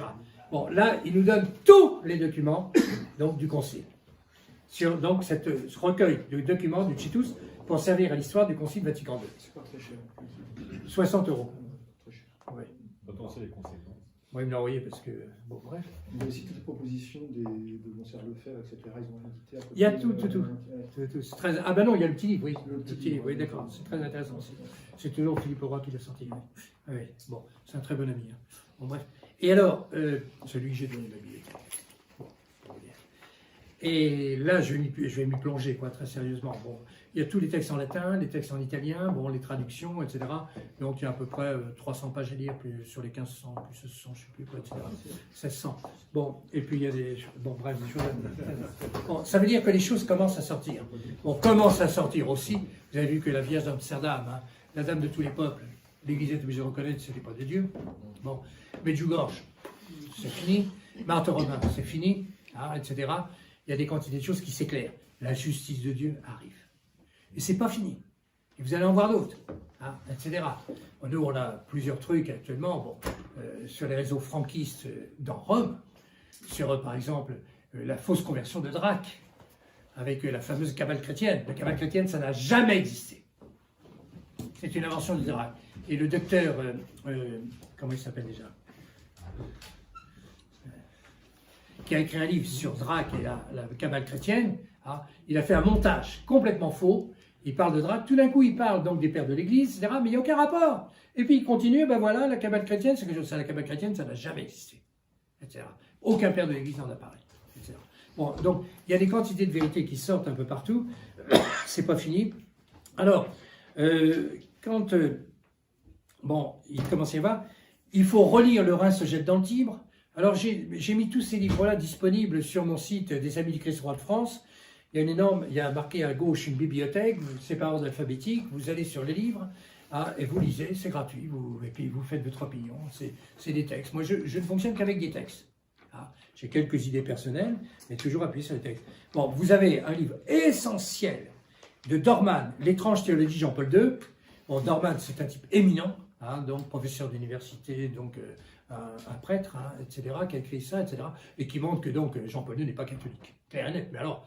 Il le dit, il a une dizaine de raisons d'expliquer. Et il explique que le concile pastoral, ça n'a jamais existé un concile pastoral. Un concile pastoral, c'est une vue de l'esprit. Le concile est dogmatique. Tous les conciles sont dogmatiques. Et Vatican II est dogmatique. Ils ont fait passer, pour faire passer leur salade, ils ont mis pastoral pour le faire passer. Mais croyez-moi, non seulement tous les clercs se sont soumis, et tout le monde y croit, et puis suit Vatican II. Si vous n'êtes pas suivi, vous êtes condamné, etc. Tout, quoi. Alors, il y a un livre aussi qu'il faut lire, qui a été, Monseigneur Lefebvre a été à l'origine de ce livre-là, Pierre Mentu, qui est très intéressant, donc il montre là que le grand responsable de tout ça, c'est Jean-Paul II. Bon, ce livre, bien sûr, La fraternité ne le réédite plus, on n'en parle plus du tout, etc. Et puis, vous avez un livre étonnant, qui est là, Ne jamais désespérer. J'ai fait connaître à Pierre, tiens, oui, ce livre-là. Hop, où est-ce qu'il est? Ne jamais désespérer, le voilà. C'est le secrétaire du Congrès juif mondial, qui raconte, donc, 60 années au service du peuple juif et des droits de l'homme. Et il a le chapitre 4 consacré à Vatican II. Et dans le chapitre 4 consacré à Vatican II, ils disent 13 fois, nous avons présenté un document aux gens du Concile qu'on sait ne pas être catholique. Il le dit carrément, parce qu'ils connaissent la théologie, ces gens-là, mieux que nous. Et 13 fois, l'Église a accepté. Alors, il donne les réseaux. Bon, c'est dans le train de se jeter dans le titre, vous avez tous les réseaux. L'explication des réseaux avec BA, avec tout ça, etc. Parce que tout ça se fait par des réseaux. Il y a peu de personnes importantes dans un concile. Il y en a 5, il y en a 10, il y en a 20, terminé. Tous les autres sont là des bénouis qui ne comprennent rien, mais parfois, quand ils ne comprennent pas le latin même, etc. Bon, et puis il y a des meneurs qui disent signer, signer, signer, etc. Quand donc, dès le premier jour où le concile avait été préparé, donc avec Monseigneur Lefebvre avait été responsable de toute une commission, etc. Et je sais pas, un après-midi, on a tout foutu en l'air. Et il a fallu revoter donc les gens des commissions. Or, les autres avaient préparé leur affaire avec une liste. Oh, tout le monde a signé parce qu'il n'y avait qu'une liste. Etc. Et donc là, ils se sont infiltrés, ils sont entrés là-dedans. Mais c'était tout des ES 1025. Ah, vous connaissez ES 1025, hein, de Marie-Julie, de Marie-Carré, etc. Bon, enfin bref, et tout. Si vous ne connaissez pas ça, vous ne connaissez rien, quoi. J'y peux rien. Tous mes amis ont des grosses bibliothèques, parce que... Allez, ah oui, il faut que j'arrive, allez, bien, d'accord. Allez. Oh là là, j'aurais pourtant tellement de choses à dire. Allez, Jeanne. Jeanne. Allez, vite, Jeanne. Bon. Alors, donc j'ai fait revenir l'anneau de Jeanne. J'appelle un lundi matin, j'étais avec Marie-Christine, elle se dit, ça va nous échapper. Ça montait, là, j'étais avec mon ami Roch de Coligny, et on suivait de très près cette vente de l'anneau de Jeanne. Et puis, Roch avait une personne qui était prête à 200 000 euros, et moi j'avais une personne qui était prête à mettre 200 000 euros. Impossible de les accorder pour savoir qui aurait été la propriétaire, etc. etc. Et j'ai dit à Marie-Christine, bon, on va quand même trahir notre ami, je vais appeler Trémolet de Villers. J'appelle Trémolet de Villers, que je connaissais, etc. Je lui dis, savez-vous mettre qu'on va vendre l'anneau de Jeanne d'Arc? Il ne savait pas dit qu'est-ce que c'est que cette histoire, etc. Et je lui ai dit, il y a des chances que ce soit sérieux. Roch donc, est expert donc, de tout ce qui est sceaux, médailles, machin du Moyen-Âge, et donc s'était rapproché du commissaire-priseur. Et il y avait des raisons sérieuses de croire que l'anneau était vraiment réel. Quand même. Et je lui dis, il n'y a que Philippe de Villiers qui peut l'acheter. Il faut lui en parler, vous l'appelez tout de suite. Philippe de Villiers m'appelle le mardi matin, la vente a eu lieu le vendredi. Monsieur Rémy, est-ce que c'est sérieux? Je lui dis, ça me paraît sérieux, etc. J'ai demandé ceci, cela, etc. Je savais la connaissance de cet anneau depuis très longtemps parce qu'il avait été déjà présenté du côté dans le sud de la France. J'avais failli y aller en Angleterre pour essayer de l'acheter. Et puis, j'avais pas assez de sous à cette époque-là. Je me suis dit, j'y vais pas, quoi. Bon, bref. Donc, j'apprends ça. Et je lui dis, mais préparez 500 000 euros. Il me dit, quoi? Je lui dis, ça va monter à 500 000 euros. Ça a dépassé 500 000 euros. 325 000 euros pour le commissaire-priseur. Non, 325 000 euros pour la vente. Plus 25% pour le commissaire-priseur. Hein, plus les faux francs, on est passé 500 000 euros. Sur un coup de téléphone, quelqu'un qui met 500 000 euros. C'est pas normal. C'est que Jeanne voulait revenir. Bon, je dis à Philippe de Villiers, alors, il m'appelle dès le vendredi, quand ça a été vécu, avec des petits détails miraculeux, époustouflants. On n'a pas le temps parce que ça serait trop long à raconter, mais des petits détails très étonnants. Et il m'a dit, ça y est, on a gagné, etc. J'ai dit, monsieur de Villiers, il faut qu'on se voit, j'avais jamais rencontré, pas de raison, etc. Alors on se donne rendez-vous chez Trémolet de Villers à Paris, dans son bureau d'avocat. Alors, quand on arrive avec Marie-Christine, on est tous les quatre, et il me saute presque au cou, en disant, monsieur Rémy, sans vous, on n'aurait jamais pu. J'ai dit, monsieur Villiers, sans votre argent, on n'a rien pu faire, etc. Et je lui dis... non, c'est le nôtre, hein, Ah oui. Son argent, hein. Oui, ça c'est tout à fait. Et il le paiera. Il le paiera. Bon, ça, on pourrait en parler aussi. Non, mais parle, restons sur ça. Voilà. Et après, je lui dis, est-ce que vous connaissez la prophétie de Pie XII, etc. Et je lui rappelle la prophétie de Pie XII, qui est dans mon livre, je ne vais pas vous la chercher, je la résume un petit peu, quoi, etc. Et quand tout le mensonge régnera partout, quand tout sera perdu, appelez Jeanne, et Jeanne reviendra avec ses légions pour sauver la patrie et sauver la foi. Alors, je fais des commentaires sur cette prophétie dans mon livre sur la vraie mission de Sainte Jeanne d'Arc, ce texte de Pie XII. Il me dit, c'est quand même très intéressant. Alors, je lui dis, qu'est-ce que vous allez en faire? Il me dit, on va faire une fête au Puy du Fou. J'y étais, bien sûr. Après, on a été reçus quelques-uns, dont Annie d'ailleurs, on a été reçus par Philippe de Villiers, donc c'est un petit apéritif réservé. On était, je ne sais pas, il parlait de 3 000, 5 000, je ne sais plus. 3 000 personnes, puis après on était une cinquantaine, on a été reçus gentiment. 5 000. Bon, je peux être ça, mais bon, si vous voulez. Bon, tout le monde avait été passionné par cette histoire, le retour de la Nojad. C'est impensable. Ah, si c'est. Alors, je lui avais demandé, j'avais un ami qui était en train de mourir, mon ami Marc Thierry, etc., qui est mort d'ailleurs la semaine qui a suivi, d'un cancer. Il a souffert énormément pendant la vente qui a eu lieu donc à Londres, etc. Il m'a dit, Hubert, j'ai jamais autant souffert de ma vie, etc. Et donc, on a obtenu l'anneau. Et j'avais dit de le faire parce que c'est normal chez un catholique, on demande un miracle. Le phénomène du miracle est constant chez le catholique. Les gens aujourd'hui ne demandent pas de miracle, ne demandent pas d'être guéris, ne demandent rien, etc. La Sainte Vierge ne s'en occupe pas si elle ne demande pas, etc. Et donc, Philippe de Villiers avait accepté, son fils n'a pas voulu. Bon. Et donc, on n'a pas pu aller, on s'apprêtait à y aller, etc. C'est un peu malheureux, j'aurais aimé, parce que quand mon épouse a eu sa grande dernière crise, enfin une crise terrible, elle a perdu du sang partout, etc. J'étais fils de Villiers, j'ai dit, est-ce que je peux aller vénérer la Nojad? Il me dit, je prépare tout, appelez ma secrétaire, j'appelle ma secrétaire, je prépare tout. En effet, on arrive, elle avait prévu une charrette, tout, etc. On en est, etc. On a prié, comme j'ai jamais prié de ma vie, etc. Jeanne, etc. Et mon épouse est sortie complètement transformée. Elle ne pouvait pas marcher, faire 2 pas avant, quand j'étais avec mon beau-frère, il peut en témoigner. Et donc elle est sortie et marchait presque bien, quoi. Et donc j'ai appelé Philippe de Villiers 2 jours après en lui disant, quand même, il m'a dit, je suis pas surpris, on a obtenu beaucoup de grâce autour de cette chapelle, quoi. Bon, bref. Et bon, malheureusement, après, il y a eu une rechute pour des raisons époustouflantes, etc. J'y ai cru, moi aussi, au miracle, à ce moment-là. Vous savez, quand on passe ces épreuves, on s'accroche au bon Dieu, quoi. Tout geste est pesé, quoi, etc. Toute pensée est pesée, quoi, etc. Tout, quoi, oui. Voilà. Alors, j'ai donc... ça a été, bon, j'ai fait toute une conférence, vous l'avez vu sur YouTube, sur YouTube j'ai une vingtaine de conférences, vous regardez Guévami, bon, je raconte donc l'histoire du retour de la Nojad, quoi. Après, je dis à Philippe de Villiers, la Nojad ne vous appartient pas, il appartient à la France, vous en êtes dépositaire, quoi. Alors je lui ai proposé, bon, à ce moment-là, il était prévu qu'il construise une basilique, bon, ça a été remanié, rediscuté avec Macron, qui donc a fait arrêter le projet, etc. Mais dans un sens, je ne suis pas contre parce qu'il aurait construit cette basilique, il avait 2 millions de budget, d'euros, il les avait, etc. Ça aurait été, j'avais dit, il faut absolument que ça soit comme au Puy du Fou, quoi, une grande fresque historique, avec une trentaine de saints peu connus, quoi, par exemple, qui a vu une statue de Saint Rémy dans sa vie. Saint Rémy, fondateur de la chrétienté, personne. Ouais, bon, j'en connais un, aussi. J'en ai vu une, etc., qui a vu une statue de Sainte Clotilde. J'avais des icônes. Il y en a une à la cathédrale de Tours. Ah bon, d'accord. Bon, mais pour dire, il y a des tas de saints qui sont perdus, qui ne sont pas connus, quoi. Qui a vu une statue de Saint Pie V, sauveur de la France, il y a marqué sur sa tombe. J'ai été la voir, moi, sa tombe, à Sainte-Marie-Majeure. Sauveur de la France. Et c'est pas pour rien. Il faut savoir l'histoire de Saint Pie V, pourquoi on a mis sauveur de la France. Ce sera encore une parenthèse merveilleuse à raconter.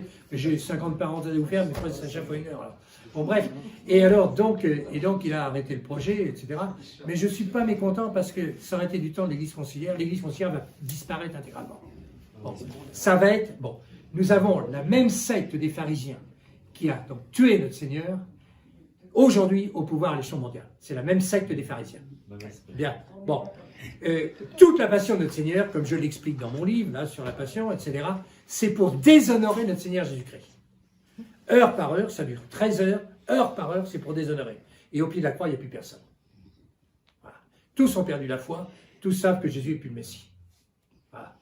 Jusqu'à temps, donc, la résurrection. Blaise Pascal l'a bien expliqué. Ouais. Christ est en agonie jusqu'au dernier. Bon, etc. Et donc là, ici, il savait très bien, j'ai tout un livre de Don Bosco, non, de saint Thomas d'Aquin, sur les Juifs savaient que Jésus était le Messie. J'ai trouvé une fois dans ma vie, jamais 2, dans aucune bibliothèque, ce livre-là. Bon, donc de saint Thomas d'Aquin pour expliquer. Bon, ils savaient que Jésus était le Messie. Bien. Mais c'était la haine, c'était ou sa place ou la nôtre, et ceci et cela, etc. Quoi. Ils veulent faire la même chose, détruire l'Église catholique. Et ils vont détruire l'Église conciliaire pensant détruire l'Église catholique. Mais ces gens-là ne sont pas catholiques, etc. Pour être catholique, il faut avoir la même foi, les mêmes sacrements. On a la même foi. On a les mêmes sacrements, ils ont les tous changés spécialement. Et la même hiérarchie. Bien. Alors, ce qui pose le problème de la transmission donc, des sacrements, etc., etc. Et voilà le critère donc, du fondement du vrai chrétien. etc. Alors ça va être... Donc c'est la justice de Dieu qui passe. Bon, j'ai des amis qui se passionnent pour ce qui peut s'opposer actuellement au plan mondial et ceci et cela. Alors ils m'envoient des mails, j'en reçois 10 par jour, hein, pour expliquer qu'on est 100 000 sur tel mail qui a vu visionner ça, etc. Ils sont foutus, on va gagner, etc. Mon œil. Tout est enclenché. Tout est enclenché. Il vaut mieux se préparer à la vérité, parce que la vérité, c'est prophétiser. Vous avez dans le livre là, donc, sur de la Passion de notre Seigneur, hein, le petit nombre qui a été protégé. C'est Saint Siméon, deuxième évêque de Jérusalem, qui est mort à 120 ans. Hein. Bon, Saint Siméon, qui était donc le dernier descendant de David, hein, qui donc a dit aux chrétiens, quand il a vu les Romains traverser donc, la vallée donc, de Josaphat, les étendards déployés, parce que les Juifs obtenaient toujours que les Romains remettent les étendards dans les fourreaux quand ils passaient pour rejoindre la tour Antona. Il fallait passer obligatoirement à la vallée de Josaphat, il y aura le jugement dernier. Donc un lieu saint par excellence. Bien.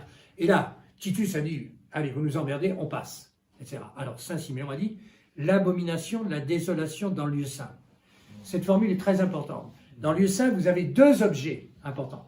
La chair de vérité et l'autel du sacrifice, qui sont tous, eux, objets de consolation. Ils deviennent objets de désolation quand l'autel de sacrifice d'Abel, de la chair de Christ, devient le sacrifice de Caïn. Et donc, quand la chair de vérité devient chair d'erreur. Si donc ça devient donc la désolation. Et l'abomination de tout ça, c'est quand il n'y a plus d'autorité pour remettre les choses en ordre. On y est aujourd'hui. L'abomination de la désolation. Et là, à ce moment-là, c'est Dieu qui intervient lui-même. Hein, quand il y a une désolation. Et alors, Saint Siméon a dit aux chrétiens, qui étaient certainement peu nombreux, encore que le lendemain de la Pentecôte, 5000 ont été baptisés, etc. Donc il y avait un certain nombre qui sont allés donc, dans les montagnes de Péla. Je ne sais pas, quand il y a eu des émissions qui ont été faites de TV sur les Péla, les rochers de Péla et tout, je ne sais pas comment ils vivaient. Hein. Mais ils ont été protégés. Ils sont revenus après les événements. Et quand on lit l'histoire de... C'est là où j'ai... C'est une interprétation personnelle. Quand j'ai lu donc, le travail de Titus. Le travail de Titus est très bien expliqué donc, dans le deuxième livre sur... le sac de Jérusalem hein, dont je vous ai parlé là, mais c'est expliqué aussi par Don Guéranger. Et Titus, donc, est le dernier justicier qui vient mettre les choses en ordre. Et donc il y a quelqu'un qui envoie une torche dans le feu, dans le temple, et puis ça tout brûle, et puis il ne peut plus rien faire. Et il a dit d'ailleurs, c'est pas moi qui ai fait, c'est en dehors que la nature humaine, quoi, le sac de Jérusalem. Parce que attention, il n'y avait plus assez de croix pour clouer les gens. Mais c'est effrayant, lisez ça, vous allez voir quoi, ce que c'est que la justice de Dieu. Mais un chrétien, tiens, il n'y avait aucun chrétien qui est mort pendant la Révolution française pour dépression nerveuse. C'est chez les autres qu'on fait la dépression nerveuse. Le chrétien, il tient, il sait qu'il a la grâce, il sait que le bon Dieu est le maître tout-puissant, qu'il en sortira. Bon. Et donc il y aura un petit nombre qui sera protégé. Mais ce petit nombre doit être dans la vérité. Holzhauser, qui est donc le grand spécialiste, j'ai fait un livre sur Holzhauser et autres prophéties, je ne sais pas si j'en ai là, bon, etc. Holzhauser, j'ai beaucoup travaillé sur Holzhauser. Hein. J'ai travaillé beaucoup sur les prophéties, j'ai à peu près au moins 5-6 mètres de livres sur les prophéties, j'ai tout lu. Hein. Bon, j'ai des idées très précises hein, sur un certain nombre de choses. La première chose, quoi, donc, quand les événements de Dieu vont arriver, d'abord beaucoup de gens vont se suicider. Comme en loup qui tiennent. Ils n'ont pas de raison. Ensuite, les mauvais vont s'entretuer entre eux. C'est fondamental. Dieu ne peut pas mettre les choses en ordre avec une population actuelle. Les mauvais vont s'entretuer. Et donc, les gens le bon Dieu n'interviendra dans une prophétie du Père Corrivière. J'étais le seul à rentrer, donc, si j'en ai Saglio, Bruno Saglio pour tout filmer, sur les 6000 pages du Père de Corrivière sur l'Apocalypse. Elles sont dans mon ordinateur. Il y en a les 3/4 qui sont tapés parce que c'est un manuscrit. Et donc, mon épouse chartiste, des spécialistes de paléographie, elle lisait 50 pages quand je lisais 3 lignes, moi. Bon, bref, etc. Et alors, donc là-dedans, vous avez d'abord une explication, c'est écrit en 1805, où donc le Père de Clorivière, vous avez peu d'interprétations de l'Apocalypse importantes. Vous avez Cornus à Lapidé, qui n'a jamais été traduit, sauf une partie donc par l'abbé Barbier, donc, où il y a 4 tomes quand même qui ont été traduits. Vous avez Holzhauser, sur l'interprétation de l'Apocalypse qui est extraordinaire, Don de Moléon, hein, et le Père de Clorivière. Bon, les gens qui n'ont jamais lu ça ne savent rien. Ils parlent de ce qu'ils ne savent pas, etc. Bon. Et là-dedans, le Père de Corrivière explique qu'un jour, l'Église sera détruite de l'intérieur par les hommes d'Église. La Révolution a été faite par les hommes d'Église. Et il explique la suite. Oh, je vous en parle ou pas? Non, Jeanne d'Arc. Oui, Jeanne revient, oui. C'est merveilleux. Pour sauver la patrie et sauver la foi. Ça m'a terriblement interrogé, parce que quand je lis des choses comme ça, je les lis mot par mot. Moi, que quand j'écris mot par mot. Pour faire cette conférence, je n'ai pas dit la moitié de ce que j'avais à dire, j'ai passé une semaine. Une semaine. Bon, j'ai passé une semaine à dire, faut pas t'oublier ça, faut pas t'oublier ça, faut pas t'oublier ça. Les choses que j'ai vécues, j'y peux rien, j'ai vécu, etc. Bon, et alors, donc, quand il dit sauver la patrie, on le comprend, mais sauver la foi du temps de Pie XII. Et c'est pourtant le seul problème. Eh oui. Alors bon, s'il faut que je vous lise la phrase la plus importante de Madame Royer. Voilà. Le monde croulera dans l'impiété, l'impureté, le complet oubli de Dieu, qui parle de Dieu, avec tout ce qui s'est passé. Vous n'avez pas un évêque qui a dit, ce problème, il y a deux camps. Les gens d'état de grâce et le reste. Qui s'occupe d'être en péché mortel ou pas péché mortel, tout le monde s'en fout. Y compris les curés ne se confessent plus. Demandez à des curés, donc la région conciliaire, parce que je l'ai fait, je l'ai demandé aux curés de la région conciliaire. Est-ce que vous vous confessez? Oh, bah vous comprenez, non, on ne se confesse plus, etc. Ils ne se confessent plus. Ils font donc une année à part 3 chapelles à Paris, etc., une chez Monseigneur Ray, etc., donc il y a encore des confesseurs, hein, mais le reste du temps, partout, toutes les campagnes, il n'y a plus de confession, il n'y a plus rien. Les curés, ils sont à la télé à 18h, ils mangent à 17h, à 19h pour être à 20h devant la télé, etc. Alors le monde croulera et courra ainsi à son châtiment. Ça a été écrit le 24 mai 1914 par Madame Royer, qui était cousine de Nourrissin, etc. Oui. Ils ne reprendront courage que contre eux-mêmes, une à une, les solutions proposées pour porter remède à leurs maux échoueront. C'est seulement quand tous les recours aux moyens humains seront épuisés, que tout semblera perdu, que le Sacré-Cœur interviendra. Alors apparaîtra l'élu de Dieu et la France ne pourra nier qu'elle devra au Sacré-Cœur son salut. Voilà. Voilà comment les choses fonctionnent. Bon. Ah bon, je vais vous dire, allez, bon, je vous... Le monde croulera dans la piété, l'impureté, le complet oubli de Dieu, et courra ainsi à son châtiment. Les Français iront jusqu'aux confins du désespoir. Et on n'y est pas. Hein. Les gens, ils croient encore à Le Pen. À Marine Le Pen. C'est cinglé. Jamais. Tous les élus, tous les gens présentés dans les élections sont présentés par nos ennemis, sont choisis par nos ennemis. Depuis l'extrême droite à l'extrême gauche. Moi, quand j'ai appris ça, j'ai fait partie de l'état-major de Jean Royer pour son élection. Et j'ai vécu comment tout fonctionnait de l'intérieur. Donc, je suis resté à Tours pendant plus d'une semaine, etc. J'étais dans le groupe où on se réunissait à 10 et puis c'est tout. Et donc, on suivait les choses et j'ai vu comment était organisée J'ai écrit tout ça. Comment était organisée une élection présidentielle. Et je n'ai plus jamais voté de ma vie. Parce que tout est un piège, etc.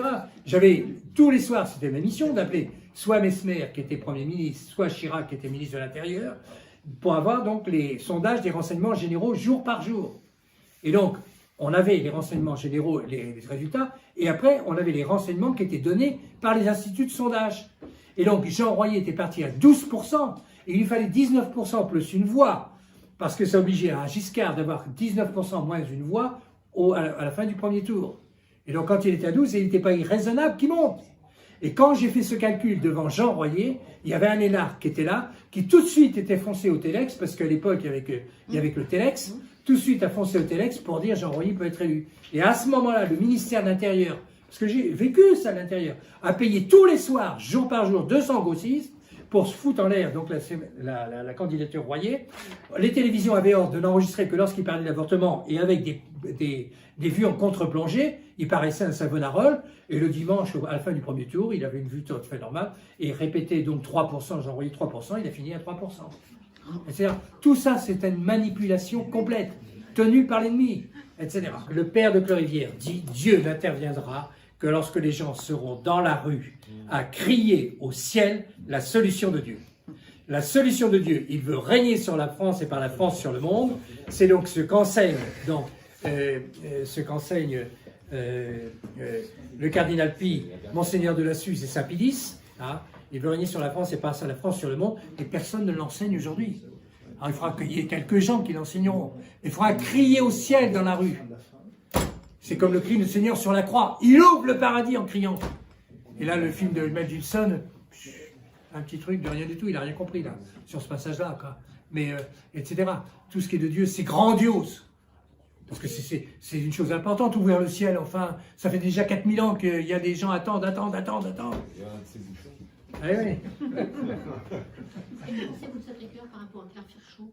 Pardon? Claire Ferchaud. Alors, j'ai beaucoup étudié le problème de Claire Ferchaud. J'ai les manuscrits de Claire Ferchaud, je les ai eus dans la main, etc. Tout. Je suis très réservé. Oh, là. Vous êtes prêts? Réservé. Parce que donc, quand elle dit à Poincaré, donc, etc., bon, son message de Poincaré. Bon, la messe perpétuelle, quoi. J'en ai parlé un jour avec Monseigneur Vion, parce que mon grand-père était très lié avec l'évêché, etc. Et donc un jour, je me trouvais avec Monseigneur Vion, l'évêque de Poitiers, quoi. Et donc, on parle de Claire Ferchaud, etc. et tout. C'est... Il faudrait que je vienne avec les documents, ça demande une conférence, etc. Bon, mais bon, de toute façon, on se fixe sur des grandes lignes, on est ça, les grandes lignes. Hein, quand je vois tous les gens courir après les voyantes, les hommes privilégiés, aucun homme privilégié n'a raconté le coronavirus. Aucun homme privilégié. Tout ça, c'est du bidon, tout ça. Rien, depuis Pie XII, depuis la mort de Pie XII, tout ça, c'est à mettre en question. On a suffisamment, on a 2000 ans d'existence. On a tout ce qu'il faut pour répondre. Voilà. Alors, le bon Dieu sauvera avec 1%, 2% de personnes, comme toujours. Hein. Et donc, les généraux ont leur rôle, puisque je vous dis, j'ai lu dans les prophéties que ce sont les généraux qui appelleront le grand monarque, hein, etc. Désespérés. Bon, les batailles doivent finir donc à Lyon et à Avignon. Hein. À Lyon, quand même, hein, Saint Marie d'Athas dit le feu éteindra, non, le sang éteindra le feu, pour vous dire la violence qu'il y aura. Hein, quand vous voyez le sac de Jérusalem, c'est ce qu'on va vivre, et tout ça. Alors, il faut se préparer à ça, quoi. Hein. Le règne du Sacré-Cœur sera un règne grandiose. C'est un déluge de grâce. Vous avez eu 2 autres déluges avant. Vous avez eu le déluge d'eau avec Noé, vous avez eu le déluge de sang avec notre Seigneur sur la croix, et il y aura le déluge de grâce. Dieu est jaloux de sa gloire. Il a été mis donc en dehors donc, de la société chrétienne, il a été donc évincé de la société chrétienne par la Révolution française, et Dieu seul remettra les choses en place, parce qu'il est jaloux de sa gloire. C'est une des choses que Vaki sur lesquelles il était très attaché, quoi. Et donc, il interviendra par sa Sainte Mère, puisque elle triomphera. Triompher, ça veut dire remporter une victoire éclatante sur tous ses ennemis. Bon. Et donc, la Sainte Vierge triomphe pour son Fils. Et donc, le règne du Sacré-Cœur fonctionne incarné, avec donc un grand pape, les prophéties de Anna Maria Taigui et Elisabeth Canori-Mora, 2 vénérables qui ont vécu au début du XIXe siècle, hein, etc., et qui ont annoncé toutes les deux que Saint-Pierre et Saint-Paul seront obligés de venir rétablir la papauté. Ça veut dire qu'elle aura disparu. Bon, il est évident qu'aujourd'hui, quelqu'un qui se dit pape, vous avez une trentaine de papes actuellement, hein, au Canada, au Belgique, etc. Vous aviez l'ancien garagiste hein, qui m'écrivait régulièrement parce qu'il aimait mes écrits, etc. Et tout. Bon, l'ancien garagiste qui était pape lui aussi. Bon, on voit tout. Bon, tout ça, c'est pas sérieux. Bien. Et il faut que donc ça soit solennel. Et donc, quand elle dit Saint-Pierre et Saint-Paul, comme au fond Saint-Pierre et Saint-Paul, vous savez, il n'y a aucun problème, hein, etc. Pour Saint-Pierre et Saint-Paul. Et donc le monde entier. Alors, le père de Clorivière raconte en particulier que un jour Enoch et Élie reviendront. Bon, ça, c'est déjà dans les grandes prophéties depuis toujours. On ne sait pas où ils sont. Ah, ils sont encore vivants. Enoch et Élie reviendront. Et le père de Clorivière dit et quand ils reviendront, la terre entière sera en courant le lendemain. Le gars, il est en 1805, il est encore à cheval. Il connaît ni l'avion, ni Internet, ni les télévisions, ni tout ça. Et quand Enoch et Élie vont venir, vous vous rendez compte que ça se saura. Et la première chose, c'est que là, c'est la conversion des Juifs. Parce que donc, c'est que le problème du Mont Tabor. Hein. Bon, quand notre Seigneur apparaît, quoi, avec Enoch et Élie, et donc devant Saint-Pierre, Saint-Jacques, qui va être le premier martyr, quoi, et donc Saint-Jean, hein, il se choisit 3 apôtres précis, pour des raisons très précises. Tout ça, ça s'étudie. Il y a des sermons très bien faits par les pères de l'Église sur les pourquoi des choses, pourquoi telle personne, et ceci et cela, quoi. Bien. Bon, pour montrer que Jésus est bien donc celui qui est annoncé, et qu'il n'est pas de doute, ce qui n'empêche que ça bien apostasie. Hein, etc. Bon, mais après, il est comme impétueux le soir de Pâques, quoi. Quand notre Seigneur arrive, je me dis des tas de fois, quoi, quand notre Seigneur arrive autour des apôtres, il mange avec eux un morceau de poisson, il mange avec eux un rayon de miel, c'est dans les évangiles, ces détails, etc. Incarné, mets ta main dans mes plaies, etc., etc. méditer sur la tête des apôtres, quand ils ont vu Dieu, après l'avoir tous trahi. Jusqu'au moment où alors Dieu l'abandonne, lui pardonne, pardon. Donc, voilà, quand ils sont à la pêche miraculeuse, ils n'ont pas pris de la nuit un poisson parce qu'il faut qu'ils mangent. Alors ils sont tous pêcheurs, hein, au moins 5, hein, etc. Et il dit, portez le filet à droite. Le filet à droite, il revient, les têtes craquent de partout. Saint Jean a compris, il a dit, c'est le Seigneur. Saint Pierre, il y va à la nage. Il s'est dit, il faut quand même que je le voie tout seul. Et Pierre, même tu. 3 fois. Pierre, même tu. Pierre, c'est un type enflammé. C'était celui qui a dit à Jésus, mais vous êtes le Christ, vous êtes le Fils du Dieu vivant. C'est un chef né. C'est pas l'aîné, Saint-André, son frère aîné, etc. Quoi. Et puis, voilà, mes seigneurs, vous savez bien que je vous aime. Et puis la paix, mes agneaux.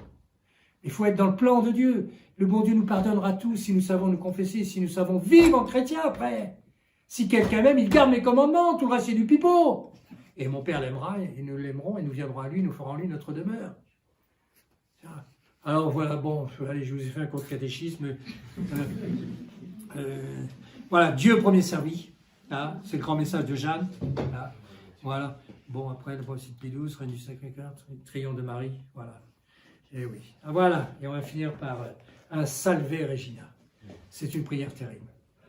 Les paroles sont très pesantes. Eh oui. Eh oui. Voilà. Comme toute prière. Ça se médite, tout ça. Bon, des questions à poser? Hier, on a fait le tour Sainte Marguerite Marie à la Côte. Sainte Marguerite. C'est aujourd'hui? C'est aujourd'hui. Ah, c'est aujourd'hui. Ouais. Bon, bah, c'est aujourd'hui. Moi, j'ai Sainte-Edwige. C'était hier. Hier. Ah oui. Moi, j'ai Saint-Luc. Sainte Marguerite, oui, Sur, ça fait, oui, demain. Ah oui, bah oui, ça c'est le nouveau calendrier. Votre truc. L'année de C'est votre nouveau calendrier, ça. C'est pas le calendrier catholique. Ah oui, d'accord. Moi j'ai le calendrier de Don Béranger. Qu'a-t-elle fait, Sainte Marguerite Marie à la Côte? Elle n'a rien fait. Elle a aimé Dieu. Mais elle a dit le grand message, quoi. Et voilà, consacrer la France, etc. Et tout.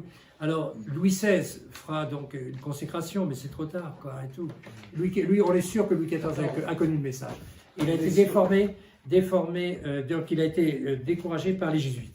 Et les jésuites l'ont payé très cher après, etc. Louis XIV avait des qualités humaines extraordinaires. Moi, à mon avis, il aurait pu être le grand monarque. Il avait des qualités de chef, prodigieux, un courage extraordinaire, une intelligence de bon sens. Il n'avait pas eu de catéchisme. Il avait été mal formé sur des tas de choses. Il a trop fait la guerre, il a trop aimé l'argent.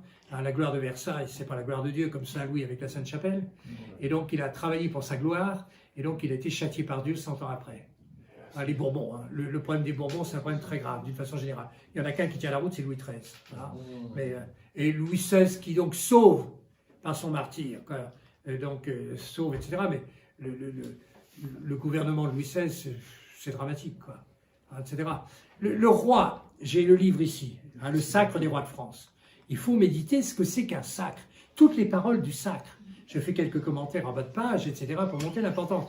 Le roi est choisi de Dieu pour être l'épée qui va protéger les croyants, pour protéger l'Église et les croyants. Et donc le roi est fait pour la guerre. Il est oint dans cette partie du corps vulnérable, hein, etc., et aucun roi de France n'est mort à la guerre. Saint-Louis 2 fois contre 9, et contre les meilleurs arabes, les plus forts, etc. Il est rétable. Il faisait 1m92, hein. C'était pas dans la dentelle, hein, etc., etc. Et les rois de France, mais à partir donc de Louis XIV, qui fait un peu la guerre en fanfreluche, Louis XV, lui, qui l'a fait faire par d'autres, etc., tout, et Louis XVI, qui lui, fait plus rien, quoi. Mais il a perdu son rôle. C'est terminé, la page du roi de France est tournée. Le roi est fait pour la guerre. C'est Versailles qui a tué la monarchie. On dit, c'est la plus belle chose, etc. Lisez ce qu'a écrit l'abbé Rohrbacher sur Versailles, hein, ou l'abbé Lehmann. Non, c'est pas l'abbé Lehmann, c'est l'abbé, celui des Pères des Saint-Esprit, l'autre juif là. C'est vrai, il écrit des choses terribles sur Versailles. Et oui, on a perdu le sens chrétien. Et il y avait encore des familles chrétiennes. Il y avait encore, moi j'ai connu de la noblesse chrétienne. C'est vrai, mais tout ça c'est fini. Toutes les générations actuelles, tout est perdu. Divorce partout, etc. Partout. Puis ils n'ont plus le sens de la foi, plus personne. Qui prie la France devrait être en prière aujourd'hui. Dans toutes les églises, il devrait des chapelets tous les jours pour sauver la France. Nos pères auraient fait ça, c'était le minimum. Même à Saint-Denis, quand j'aime bien l'abbé, le fils du général, le frère du général, Pugat, il s'exprime bien, il a un ton agréable, etc. Mais quand j'entends dire Saint Jean-Paul II, il a dit plusieurs fois. Je dis, mais mon gars, c'est terrible. Quand est-ce que tu vas ouvrir les yeux? Vous êtes dans le mensonge, vous allez le payer. J'y peux rien. Ah, vous croyez que c'est ce que déjà Don Guéranger reproche, les demi-vérités, déjà en 1860. Il y a la vérité, point barre, SS, non, non. Ce qui est en plus, c'est du diable. C'est terrible. Alors, qu'est-ce que vous voulez? Alors, on verra tout ça. Voilà. Alors, préparez-vous, chrétiennement. Allez voir des confesseurs, etc. Si vous avez la fraternité, vous n'écoutez pas les conseils, vous demandez l'absolution, etc. Les sacrements sont valides, mais les conseils sont mauvais. On a fait la même bagarre. Quand on a fait la bagarre, donc au moment donc, de la nouvelle messe, à partir de 1970, etc., il a fallu combattre contre le clergé. 30 ans après, il faut recommencer. Ricossa écrit des bêtises terribles. Je ne peux rien. Il donne son texte sur la Salette. Eh bien, j'ai donné le texte de Cagnoni, j'ai même pas besoin de faire. Cagnoni a fait le travail déjà depuis 20 ans. C'est rare, il y a qu'à mettre les deux textes, vous comparez, puis vous choisissez. Histoire sur la thèse c'est complètement farfelu, la thèse. Il n'y a qu'à lire Mira Davidoglou, j'ai le livre ici, Mira Davidoglou, sur la thèse, etc. Ou la lettre de la Bézins, sur la thèse. C'est remarquable. Bon, avec la Bézins, j'ai d'autres désaccords. Il croit qu'on a la fin du monde et que le règne du Sacré-Cœur, il n'y aura pas lieu. Donc j'ai dit, vous êtes comme, parce qu'il est juif, vous êtes comme vos ascendants et vous ne voulez pas qu'ils règnent sur nous. J'ai pas toujours beau gentil. Hein.